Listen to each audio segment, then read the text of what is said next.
You want to listen to a podcast? By who? Georgia GOP Congressman Doug Collins. How is it? The greatest thing I have ever heard in my whole life. I could not believe my ears. In this house, wherever the rules are disregarded, chaos and mob rule. It has been said today, where is bravery? I'll tell you where bravery is found and courage is found. It's found in this minority who has lived through the last year of nothing but rules being broken, people being put down, questions not being answered. And this majority say, be damned with anything else. We're going to impeach and do whatever we want to do. Why? Because we won an election. I guarantee you, one day you'll be back in the minority and it ain't gonna be that fun. Hey everybody, welcome to Friday's Finest. I wish I could be happy. It's not that way today. I am wearing black, not just because I am a Raiders fan, but I am, as I've said, a Falcons fan because I was born into it. I am looking for the annulment papers this morning. I don't get it. One job, man. One job. They could have picked a long snapper and nobody would have said anything. But we picked a quarterback who, by the way, this is not personal for Michael Penix. He's a great guy. He need to play.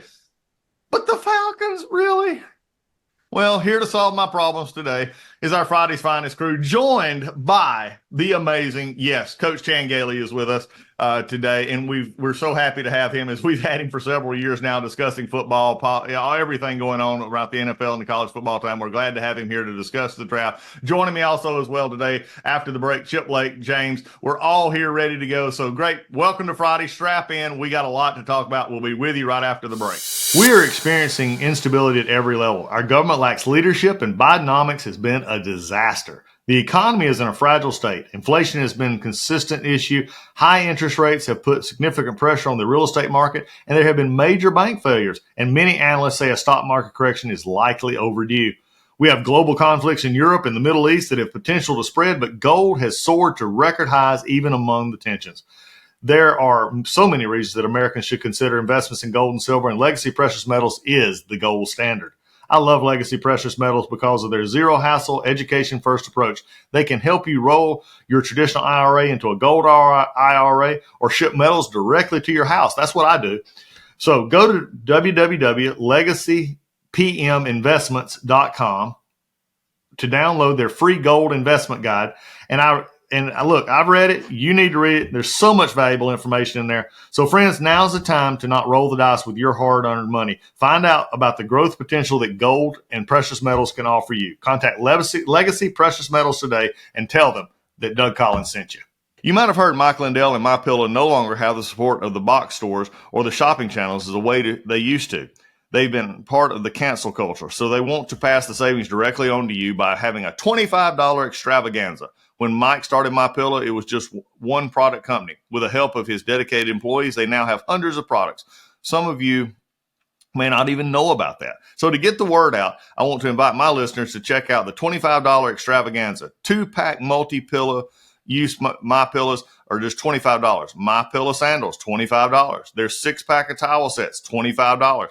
Brand new 4-pack dish towels. You guessed it, just $25. And for the first time ever, the MyPillows with all new Giza fabric, just $25. All orders over $75 will see free shipping too. This amazing offer won't last long, so go to mypillow.com and use the promo code Collins, that's COLLINS, or call 800-986-3994 today. That's promo code Collins. All right, Coach, I'll start with you. I'm sitting there last night. I'm watching all these quarterbacks go off, which I think I'm going to be the Debbie Downer in this whole thing. I believe there is maybe one that will make it past 4 years with the original team, maybe. But number two, I thought this was a year I don't have to worry about the Falcons. We'll just, we got an edge rusher. We need some defense. We've got a quarterback. You've been in those draft rooms. You've made these picks. Help me understand this one with the Falcons. I have no idea. Yeah. Well, I can sort of shed some light on it, but I can't make sense of it.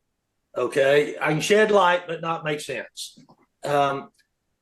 a lot of times what you have is a general manager who is in charge of personnel making decisions, and he is looking at the long-term solutions for a team. Whereas coaches are looking not long-term, but what helps us win now. If you spent the money to go out and get a quarterback, you're saying, okay, we want to win now. How do we do that? Probably a backup quarterback isn't the best way to make that happen right now. So you're speaking out of both sides of your mouth to me as a GM or as the hierarchy of the Falcons. We want to go out and get a quality quarterback, but we don't want to help him. We want to think about long term, but we need to win now. It didn't make sense to me either, and I'm sure there's a lot of people that it didn't make sense to. But that's life in the NFL. There's a lot of people that don't make sense out there, and every quarterback, to your point, gets drafted higher than they should have. Almost every one of them. There's been a few that haven't, but almost every one of them. Well, Coach, before we open it up here a little bit with James and Chip, and again, James is smiling this morning, so that really infuriates me. But other than that, because I thought Chip and I were going to have to be lifting him off the floor today after all the stuff from the Vikings. But one thing that came out last night, and Coach, this is one that only a coach I think can answer, and one who's been in the draft rooms, but also coaching in the NFL. It became apparent last night after, again, Atlanta Falcons shocked the world in not a good way, that they waited until they were on the clock to call Kirk Cousins and tell him. How does that affect? I mean, you just paid him $100 million to come to Atlanta, to be your quarterback, to do all the things that you want. And you wait till they're on the clock getting ready so he doesn't hear it from the TV first until, the guy on ESPN said that they may draft one. Is that got to cause some friction coming into a new team like that? It does with management. Hopefully it does it with coaches. Okay. Because people, I think players understand that is, in most cases, probably 90% of the cases that are out there, those are two different factions. Okay. And that's the problem with most places. That's two different factions. If they're not in sync, we could sit here and talk about the 49ers reaching way a long way, but evidently they're on the same page about the type of person that they're wanting for their football team, and that's why they reached for Pearsall. So it's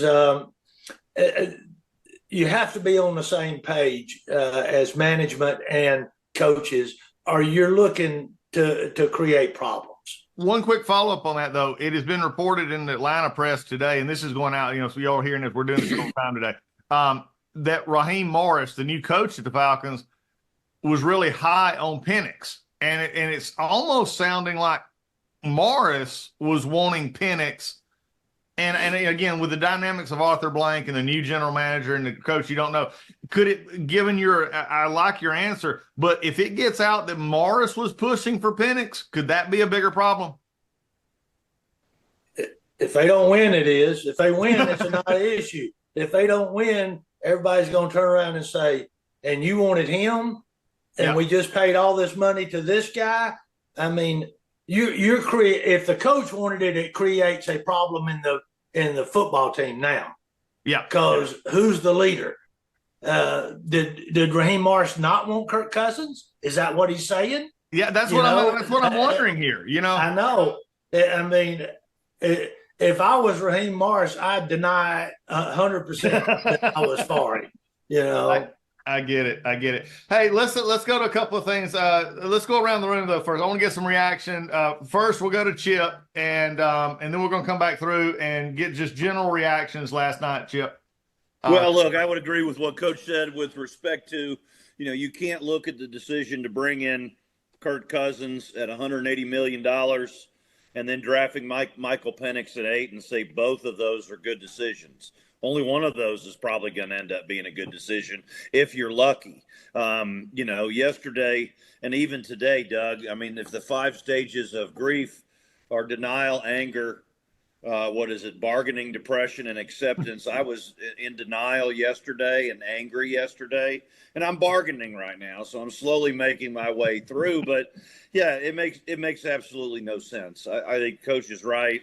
Look, I'm a big fan of Michael Penix. I love the story, the fact that he's come back from 2 ACL tears on the same knee. I mean, how many 23-year-old kids can say that? Had an absolutely great season last season. Was really proud of him. But not only has he had knee issues, but he is separated his left shoulder in 2021, and he dislocated his right shoulder in 2019. So already we know that this kid is injury prone. We know that Kirk Cousins is coming off an Achilles surgery. I mean, at best with the Kirk Cousins deal, the best case scenario for Falcons fans with Kirk Cousins is that he can give you 2 strong years or maybe 3. And if that's the case, the person that you just picked at 8 is not going to see the field until 26 and 27. So it does send mixed signals. Are you trying to win today, or are you trying to build for the future? I don't know. It certainly looked like Coach Morris and Terry Fontenot were in sync yesterday. I saw their press conference. I don't know if they gave that first thing this morning or if they gave that last night, but certainly looked like they were in sync. That obviously that there's always the possibility, that they weren't. But remember, Raheem Morris's first year in Tampa was 2009, and he drafted Josh Freeman in the mid-first round then, and that didn't work out really well either. So, look, we're not asking Penix to come in and be the starter, but at a minimum, I don't know how many teams, if any, had Michael Penix graded ahead of J.J. McCarthy. It certainly looked like most teams had J.J. McCarthy graded ahead of Michael Penix, and maybe that was because of the injuries. But I'm just shaking my head, Doug. But I'm already at bargaining, and I'm through denial. I'm still at denial. But also one of the things, and Coach, I think you understand this as well, is this even if you benched and you kept him on the bench for 2 or 3 years, he's going to be 28 years old, 27, 28 years old when he's trying to come back there.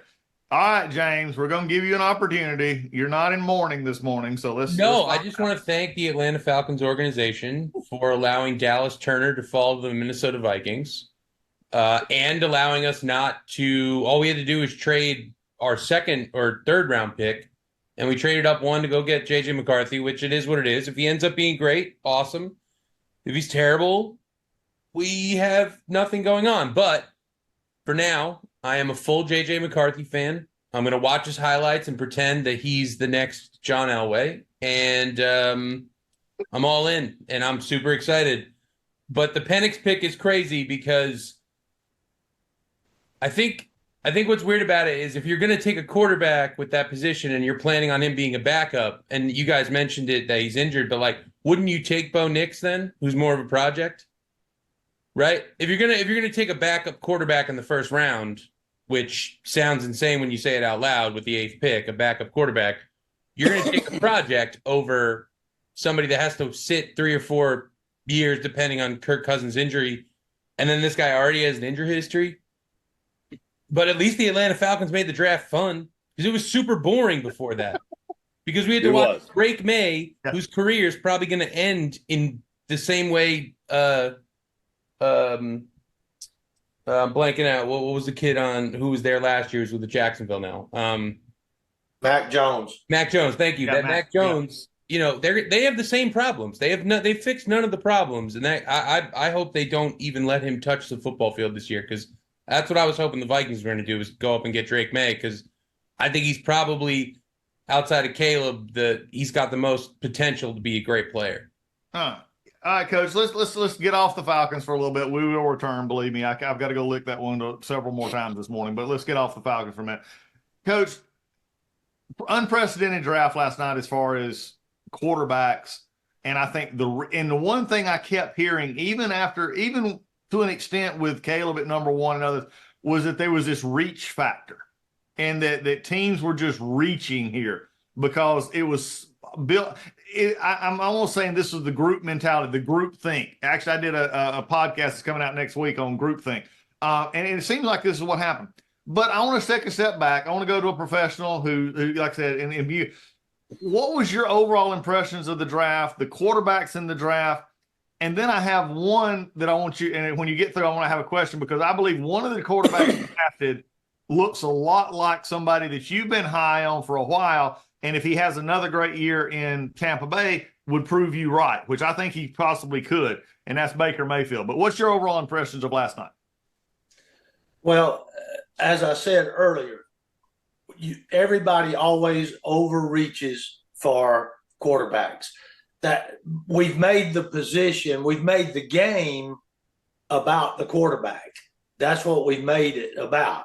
So the other thing that you try to do is you draft to help the quarterback, or you draft to stop the quarterback. That means pass rushers and corners. You draft to help the quarterback. That means offensive linemen, tight ends, wide receivers. So Bill Cowher, he said, you draft one of three positions. Okay. You got to take a quarterback if you think he's a great one. Okay. In the first round, I'm talking about left tackles, pass rushers, corners. That's what you draft. Yeah. And that is the way the thing seems to be going right now. And I'll tell you who I think. I think two people got great values because of the run on offensive players. I thought that corner that I think it was the Eagles got was really is going to be a really good player. Played at a small school, but kid from Toledo. Yeah, Keon Mitchell. Yes, I think they got a really good one there. He played so good down at the Senior Bowl, practiced great. I think he's got a chance to be one. And then I'm partial, but I think Bo Nix is going to be a really good quarterback. I think he and Sean Payton will be a great match. It was sort of interesting. I was talking to my son this morning about that, and I said, if you look at matches, if Jaden Daniels goes and Kingsbury can help him in DC, that might be a good fit there. I'm not sure there's any fit for Caleb, and I made it clear I don't think Caleb Williams will be. I think he'll follow Justin Fields pretty quick up there. But the match of coach and quarterback is so important. And Bo Nix and Sean Payton, to me, goes back to sort of the old Drew Brees, correlation down in New Orleans. But my question is, and I didn't think about Bo Nix and Chip. I saw Chip sort of look at this as well. Bo Nix, I think that you got two quarterbacks that resemble Baker Mayfield in their style and their play, and whether that can translate into long term, who knows? But that is Bo Nix. It is J.J. McCarthy in the draft. If you watch them play in college, they're all that sort of all over the place, spastic kind of play that wins games, but doesn't. How do you feel? In years past, when you first came into the league with Denver and you were with Dan Reeves and everything, do you think there would have ever been this kind of hysteria over quarterbacks? Although we did have 6 in '83 that went. What do you think it is now? I think that we have made it a passing league. First of all, fullbacks can't even get jobs anymore. Blocking tight ends have a hard time getting jobs anymore. So we've made it a passing league, and then if you make it a passing league, then the ones who pass the ball are the stars of the league, and they're doing everything they can. Every rule that comes out is to protect the stars and create points. Those are the rules that are coming out. They're guised as let's protect our players, but they're trying to create more points and protect the star of the league. And so everybody's trying to find that star. Carolina missed, Houston hit last year. Right. So out of these 6, probably probably one of them, maybe two, are going to last, as you said, 4 years with their original team. That's it. Chip, what do you got, or what do you got for the coach? Well, I'm happy to hear Coach's comments about Bo Nix. As everybody knows, I mean, you're not going to find a bigger Auburn fan than me, and I hated when he left Auburn. But I think, obviously he made the right decision, and I said that when he left. I mean, if Bo Nix wanted to play at the next level, and he did, he needed to get out of Auburn. And he went all the way across the country, 3 time zones away, got as far away as he could. And, I'm happy for him. And look, he's, James had mentioned kind of a project. I mean, nobody started more college football games in his career, I think, than Bo Nix, largely because of 2 factors. Number one, everybody had an extra year eligibility in a COVID year, and the players play more games in college. And so, look, I am now a huge Denver Broncos fan. I went to college with Bo's dad, Patrick. He was a quarterback at Auburn when I was there, and he was a really good guy. And Bo's a good guy. He's got a good head on his shoulders. He's a competitor. He loves to compete. He's very accurate. We've seen that, and I think he's got the ability to flourish under Sean Payton, and I'm going to be cheering for him. I candidly thought Bo would go before Michael Penix did. They both put on a clinic the 2 times they played each other last year. So, look, I'm a big fan. I hope it works out. I hope it works out, but I still, I'm still baffled at what the Falcons did. It's just tough to, it's tough to have an evaluation and a discussion about the draft. I mean, I think it was one of the more surprising picks that we've seen in the first round in quite some time in an NFL draft, certainly in the top 10. Thanks. James, what do you got? Coach, can you convince me that J.J. McCarthy is going to lead the Vikings to a Super Bowl real quick? But I don't want to say that Doug laughing is the right response. Okay? No. I don't want to say that. James, I don't have any good news for you. Sorry. Coach,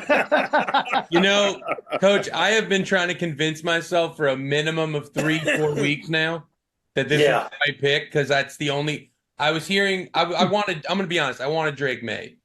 I thought if anyone can teach him with the footwork was the issue for him, right? That's what a lot of people were talking about. There were 2 people that would help him along his way, and that was Kevin O'Connell for the Vikings and the Giants, because of what their coach did with Josh Allen. But seeing him with the Patriots seems like it's just going to end in utter disaster. But then I was like, okay, I have to convince myself J.J. McCarthy's the move. And at the same time, I was also thinking, oh, well, Michael Penix might be there if somebody else takes J.J. McCarthy. And sure enough, the Falcons went and blew up the draft. So we end up taking J.J. McCarthy. I'm happy with Dallas Turner. We needed a defensive end. I was hoping we get a corner because that's kind of where we've been getting killed. But I'm happy with Dallas Turner because he's arguably the best defensive player in the draft, and he dropped to 17, so I can't be mad about that. But yeah, all right, so you told me the answer. J.J. McCarthy's going to be terrible, and we have to start looking next season. Wait, I didn't say he's going to be terrible. I said lead you to a Super Bowl. Yeah. You asked lead you to a Super Bowl. Okay. So I might have another Kirk Cousins on my hand. Perfect. I can just sit around and watch him do nothing. You'll have your 8th round pick again, just like the Falcons. Get ready. Hey, Coach, I got something. One of your old teams. Been a mystery, and we hadn't had a chance to talk because we both been out for a little while since the end of the season. But interestingly enough, your former boss Jerry Jones and the Dallas Cowboys look lost right now. And maybe they're not. Maybe they just but either it's a money issue, it's a directional issue. I mean, you were there, you worked in that organization, you were the coach there. And they picked up an offensive tackle last night. Yeah, that's good for them. It'd have been even better for the Falcons. But what's going on with Dallas? What's up there? Or do you?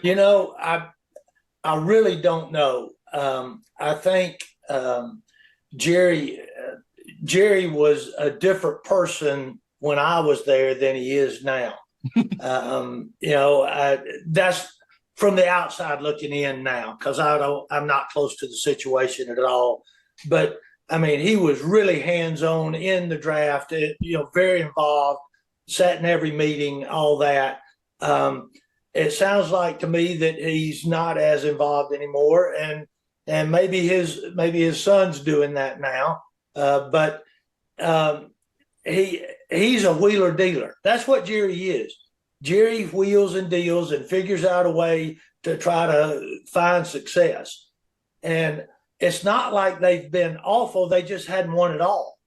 And I don't want to throw rain on James right now, but you may be wishing you had Kirk Cousins in a year or two, because it could get worse. You've won a bunch of football games up there with him, and I was hoping the Falcons were going to do the same thing.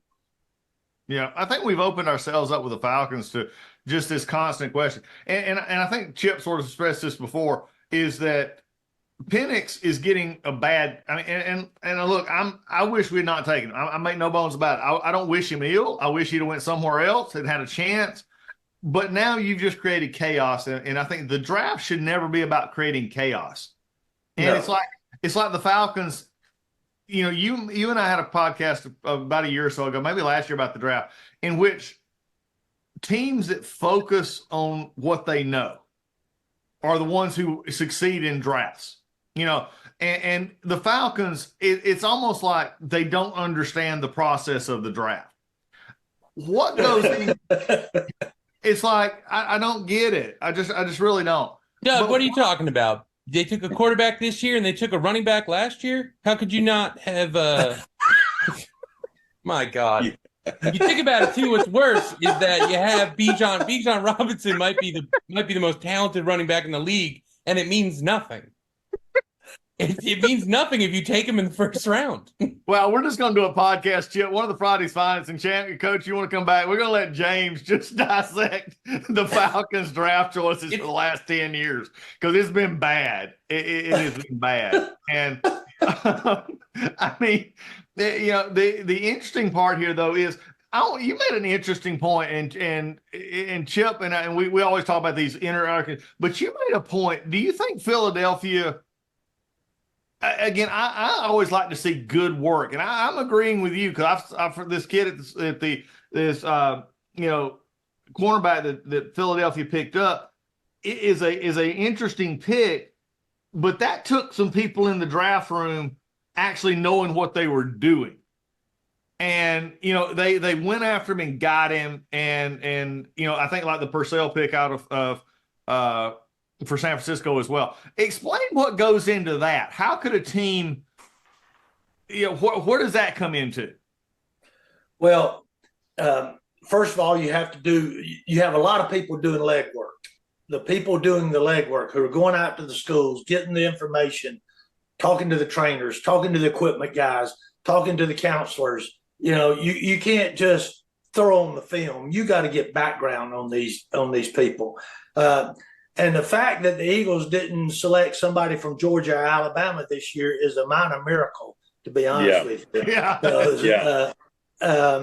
But the people doing the groundwork have to do their job, and then the people that are going to make the decisions have to listen. They have to hear what's being said.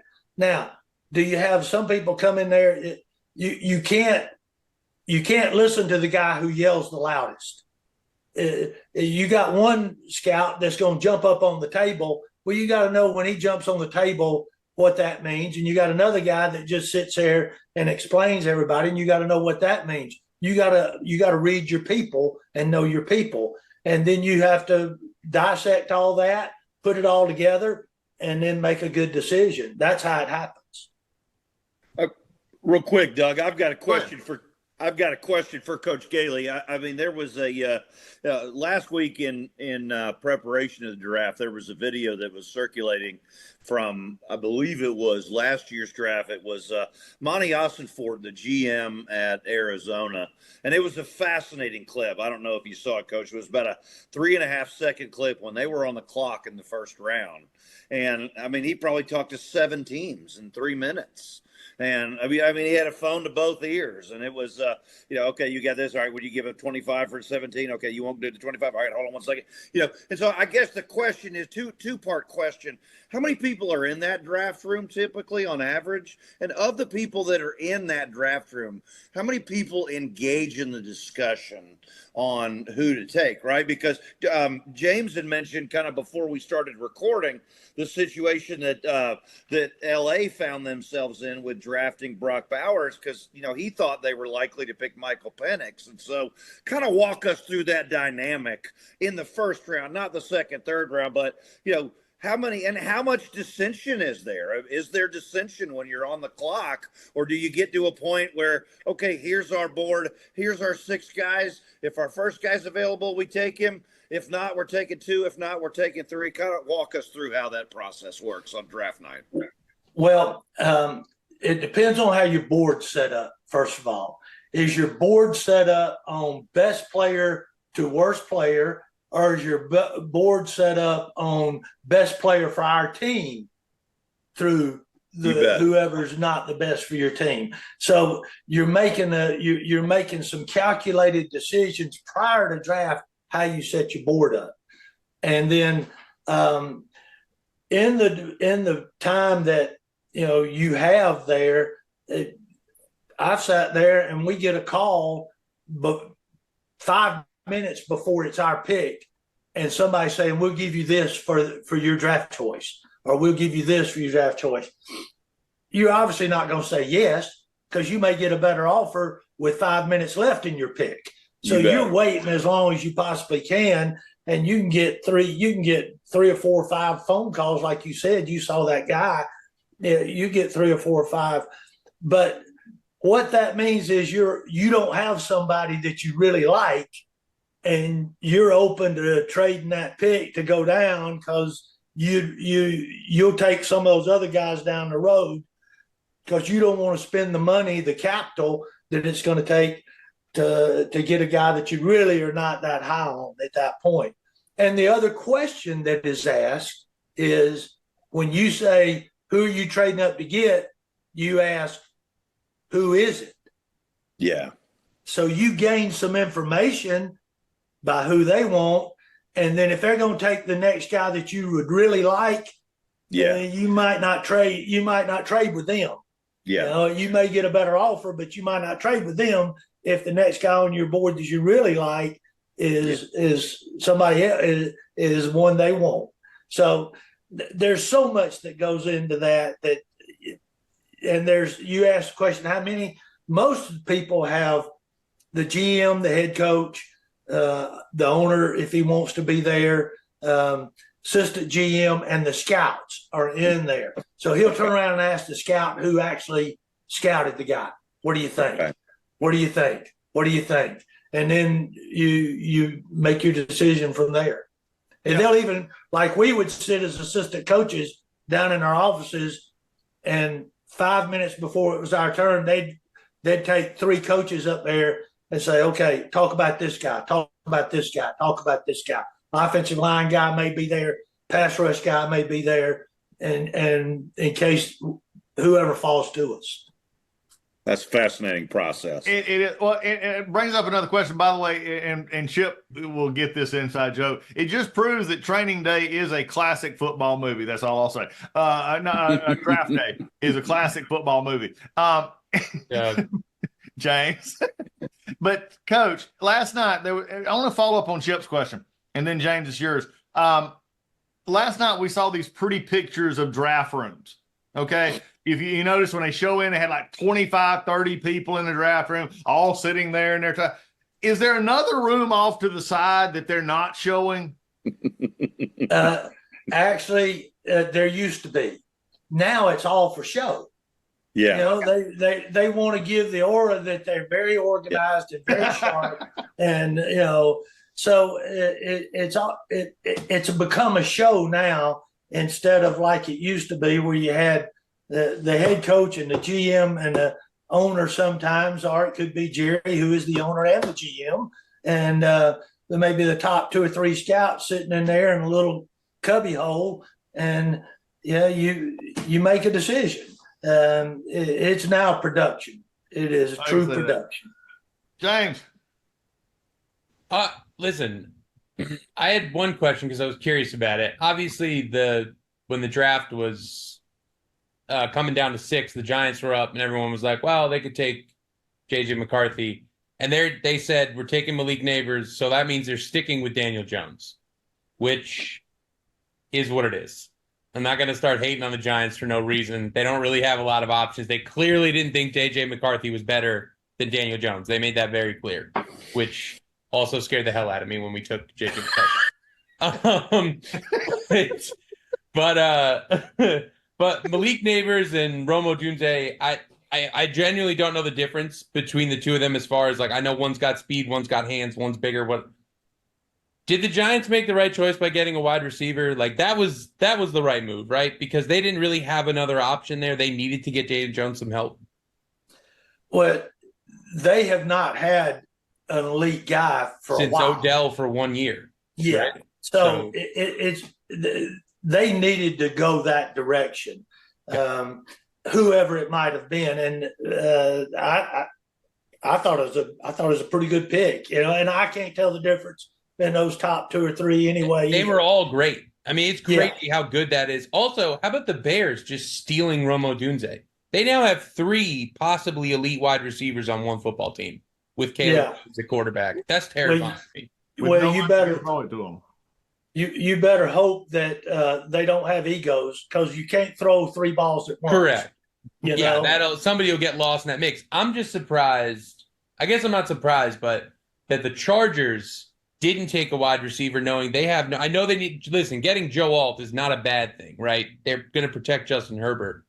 But last year, they got rid of both of their wide receivers. They let Mike Johnson go. They let Mike, and they let Keenan Allen go to the Bears. So I guess them having I know they had the kid last year. He was terrible. I'm blanking on his name as well. But I thought they should have gone with one of the top wide receivers available instead of Joe Alt. James, I'm just going to tell you one thing, sitting in draft rooms for years. Running backs and wide receivers grow on trees.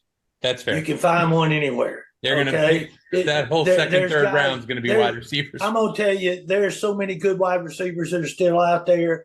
Sure. You'll get a good one. Joe Alt's a once in a generation kind of guy. I get that. Yeah, right. All right, makes sense. It's interesting. Chip, you got anything? Well, I mean, I agree with. I mean, Joe Alt's a beast, right? He's 6'8", 330, a left tackle. I mean, if there's one guy in this draft that, if you look at 1 through 32, and you had to make me guess today, which one of these guys is most likely to make the Hall of Fame, I'm putting my money on Joe Alt if he can stay healthy. Especially when you look at the statistics on how many of those heavies, those offensive linemen hit, in the draft compared to the skill players. But I want to go back to and kind of hear everybody's thoughts. I mean, I can't remember watching an NFL draft before that kind of mirrored my fantasy football draft. I mean, there wasn't a defensive player taken until 15. Of the 32 picks, 24 of them were offensive players. And it just kind of talks about what Coach talked about at the beginning is, this is a passing league now. You got to score points. Certainly you got to keep your opponents from scoring points. But, wow, the run on offensive players was just unbelievable. And then, one thing that I think was very fair from this draft is that and I say fair, I mean that in jest, is that the fastest player in the draft goes to the Kansas City Chiefs. That made me so Patrick mad. Mahomes to throw to Xavier Worthy, so the rich get richer at the end of the draft. And the draft was very boring up through the 6th pick. Really 7th pick, J.C. Latham going to the Titans, and then it got really interesting after there. But a lot of value left in the 2nd, 3rd round on defensive players. And to Coach's point about how much depth there is at wide receiver. Look what Puka Nacua did in his rookie year, and I think he was a 4th or 5th round draft choice for the Tank Dell was a 3rd round Rams last year. So yeah, certainly a lot of a lot of talent at the wide receiver level, and I think that's right with running backs too. You can get a lot of talent deep in the draft, and recently there's been a lot of teams that have signed undrafted free agents that have done well at the running back position. So, look, it wasn't two drafts ago. It wasn't two drafts ago that Mr. Irrelevant became a quarterback for the San Francisco 49ers and then went on to do pretty well the next couple of years. So, round 2, round 3, all the way to round 7, you're still going to have some quality people who are going to get a lot of playing time. Last thing I'll say, and then I'll shut up. I always enjoy looking at after the draft is done, the draft analysis that Mel Kiper and Adam Schechter and all of these, so-called experts do, and they grade each team on how they do. And that's, it's fine. And I know the Falcons' grade this year is probably not going to be good, but the reality is if you really want to determine how a team does in the draft, you probably got to go out 4 or 5 years and then look back, because look, it certainly, to me, it didn't seem like it was the right decision for Michael Penix to get that pick, but I hope I'm wrong 5 years from now. And you won't be. The reality is we won't know, we won't know, and we'll know in time, but we just don't know today.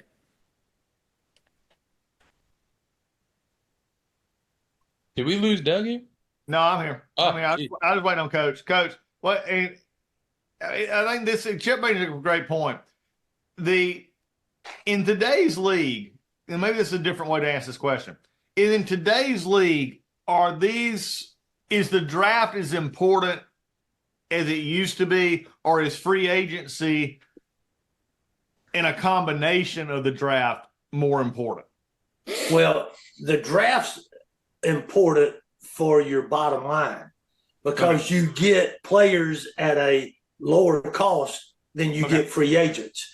Yep. So you're hoping to get a great player for 4 to 5 years at a bargain, basically, is what you're hoping. That if you hit on Puka Nacua, we were talking about the quarterback at San Francisco. I've heard him. He's making less than 90% of the league, and he was up there to be the most valuable player.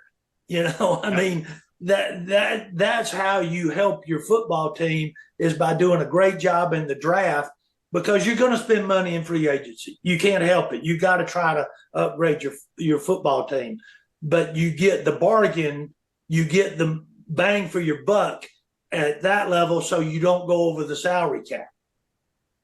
All right, 2nd round through 7th round, Coach. Does your mindset change? What's the old say? You drive for show and putt for dough. Yeah. Okay? Is the 1st round the driver and the 2nd through the 7th round the putter? Well, we always tried to talk about 1st and 2nd round. You take the best football player that you can get. That's on the board. That's generally what we thought about. And from the 2nd round, from 3rd round through the 7th round, you drafted need. You were going to try to get a player that you thought would fit a need in your team, a punt returner, a fast receiver, a big linebacker, or a fast linebacker, or whatever. But that was the thought. First 2 rounds, great players, guys that you think are going to be great for a while. And then after that, you drafted need for your football team, places that you knew you needed depth, you needed help. If you're a light linebacker, you draft a couple of linebackers, because if they make it, which a 3rd rounder and a 4th rounder should make your team as special teams backup linebackers, it really helps your salary cap. So you try to do it that way. A quick question, and we'll do one more last round here. But in that regard, of looking at it right now, on a sort of a lighter side, I've never seen Bill Belichick and Nick Saban smile as much as I did last night. Oh, granted, they have no worries. They get to criticize, they get to talk up, they get to talk down. They have no worries right now. I guarantee you, Nick's more worried about a putt he missed the day before on 18 than he was about the draft or about anything. Bill Belichick. I'm sorry. Go ahead. No, go ahead, Jay. I was saying, Bill Belichick last night was talking about watching a Bergen Catholic game. I'm from Jersey. I know that. Like, when he was talking about that, I was like, oh, he's happy as hell. He has nothing to care about anymore. I mean, that documentary came out for reasons I can't understand that made the Crafts look like monsters. Am I the only one who thought that? I didn't think for a second Bill Belichick was the problem. And I know he's part of it. But to me, that all that said was the Crafts are petty and angry. And Bill Belichick is on the Pat McAfee show, which is the best thing that could have happened to America. And because he gets to just be free and have a good time with a bunch of dudes. And he showed that last night. He showed it on the NFL 100 when he was getting excited talking about players from the 40s. You know what I'm saying? Like, Bill Belichick kind of seems like he's in his element because he doesn't have to be like, we're gonna play on Sunday and we're gonna win or we're not gonna win. Like, that's all he used to say. So he just seems like he's happy as can be. Oh, that was a stupid question. Following up on that, Coach, Saban and Belichick both, and I think this goes back to something Chip's mentioned, James mentioned, you've mentioned. They were brutal on the 6 quarterbacks. I mean, Belichick in particular, they were coaches honest, okay? And I thought that was so refreshing last night because none of them had glassy eyed. None of them said, oh, this is a great. But Belichick broke down why all of them have problems. Saban said the same thing. I think that was the best thing ESPN could have done last night. Well, they see it in a different light than everybody else, and it's not a production for them anymore. They're not trying to, recruit. They're not trying to do anything anymore. They're not worried about a player's feelings. They don't care about that stuff. And I'm going to tell you, it's a wonderful life to live to not worry about that anymore. They don't have to convince themselves that player might help them. Yeah. Now they can just be completely free to be like, that guy is dog water and I don't want him on my football team. And Belichick actually said that last night. Yeah, I'm telling you, it's I'm excited. First of all, I'm just excited now to know that Chan has officially told me that the Vikings are going to be terrible for the next 5 years. And no, those are your words. That's what you said, and I'm sticking to that.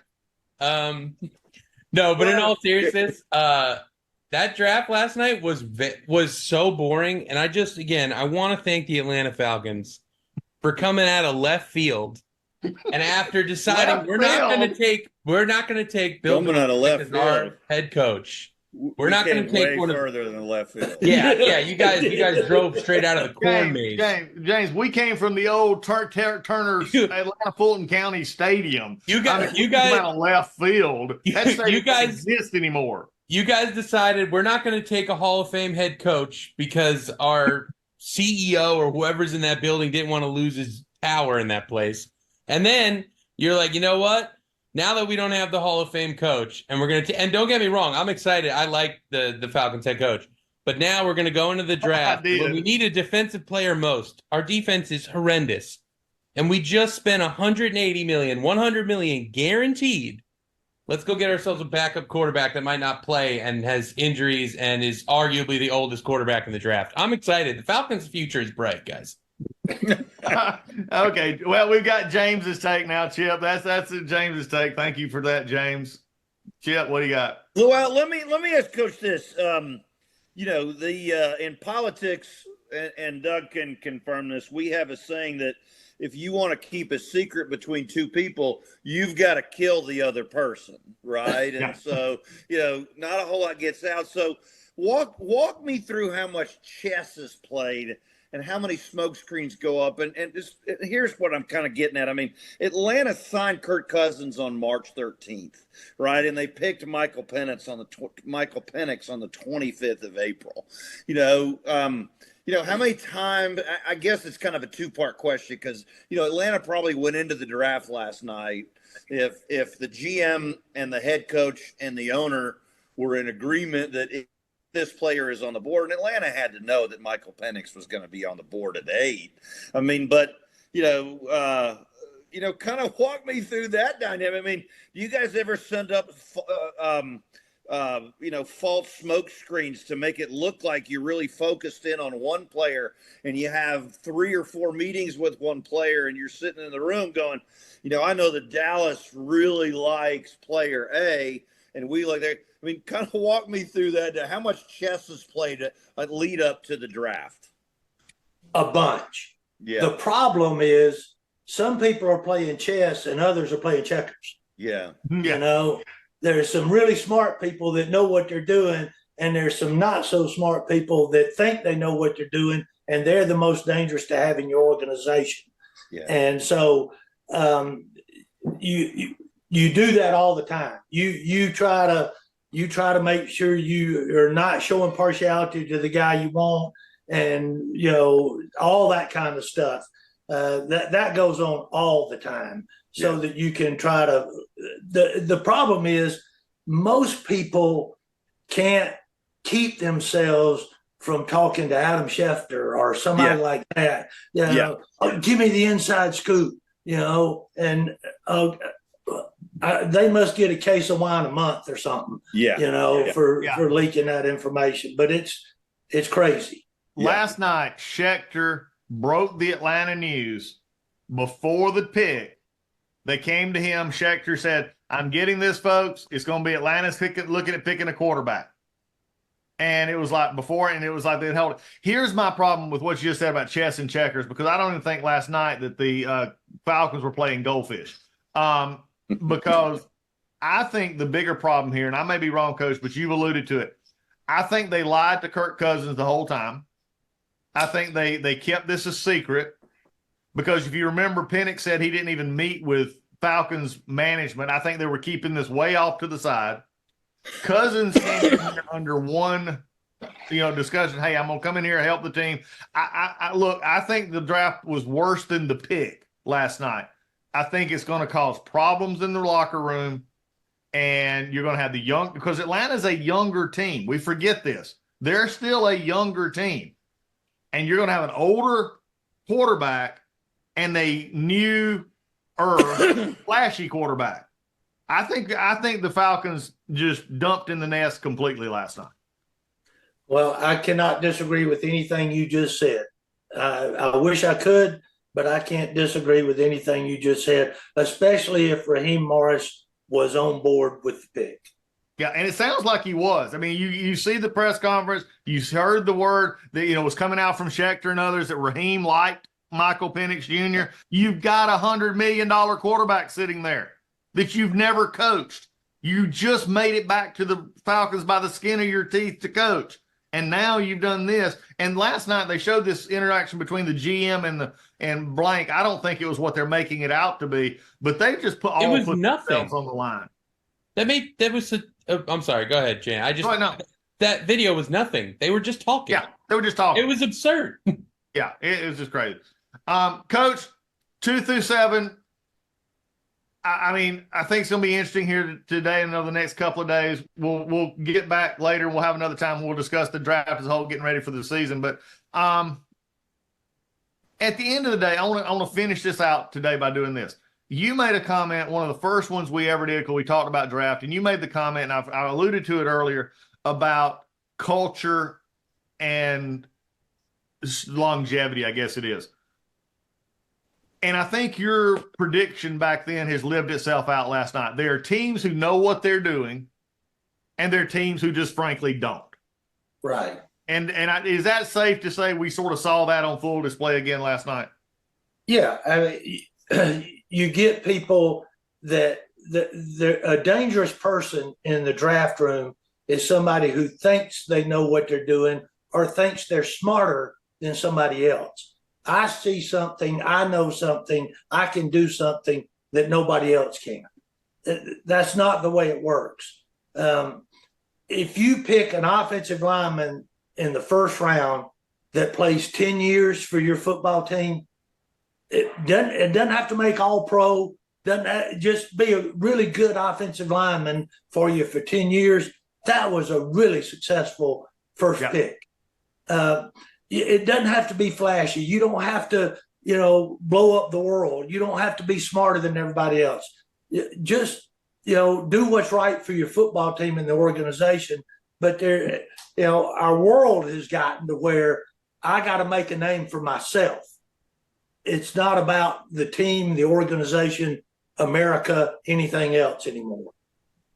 That's where we're at, folks. As you look at the draft, James, Chip, Coach Gailey, it's always glad to have you here.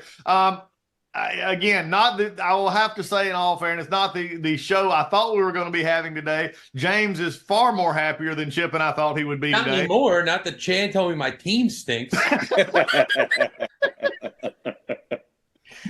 And that's the perfect way to go out. Folks, thanks for listening to Doug Collins Podcast. Draft Day today. We've got some interesting stuff coming up in the next little bit. Want you to be a part. Coach, again, as always, thanks, buddy, for being here. Chip, James, thanks a bunch. We'll be out. We'll see y'all next time. This is Doug Collins Podcast. We'll talk